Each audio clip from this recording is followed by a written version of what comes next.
প্রায় 10 ঘন্টার অভিযান। বাংলাদেশ ব্যাংকের সাবেক ডেপুটি গভর্নর এসকে সুরের লকারে তল্লাশি করেছে দুর্নীতি দমন কমিশন দুদক। শুরুটা সকাল 11টায়। দুদক পরিচালক কাজী সাইমুজ্জামানের নেতৃত্বে 7 সদস্যের প্রতিনিধি দল প্রবেশ করে বাংলাদেশ ব্যাংকে। এরপর দুপুর গড়িয়ে সন্ধ্যা, আসে রাত। 9টার পরপর খবর মেলে তল্লাশি সম্পন্ন হয়েছে দুদকের।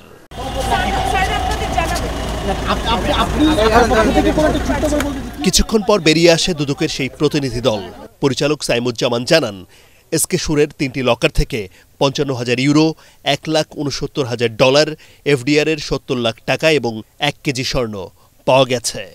মার্কিন ডলার পেয়েছি 1,69,300 এবং স্বর্ণ পেয়েছি 1005 গ্রাম এবং এফডিআর পেয়েছি 70 লাখ টাকা। আমরা যা পেয়েছি এবং সেগুলো এই 22 পাতার একটি জব্দ তালিকা তৈরি করেছি। মহামান্য আদালতের নির্দেশেই আমরা সে জিম্মা হয়তোবা রাষ্ট্রীয় কোষাগারে অস্থায়ীভাবে জমা রাখব অথবা আদালতের যে পরবর্তী নির্দেশনা আসবে সেই মোতাবেক কাজ করব। এর আগে 19 জানুয়ারি এসকে সুরের ধানমন্ডির বাসা থেকে 16 লাখ টাকা ও 4.5 কোটি টাকার ফিক্স ডিপোজিটের ডকুমেন্ট উদ্ধার করে দুদক। সেখানেই বাংলাদেশ ব্যাংকে 3টি লকার থাকার নথি পায় তারা।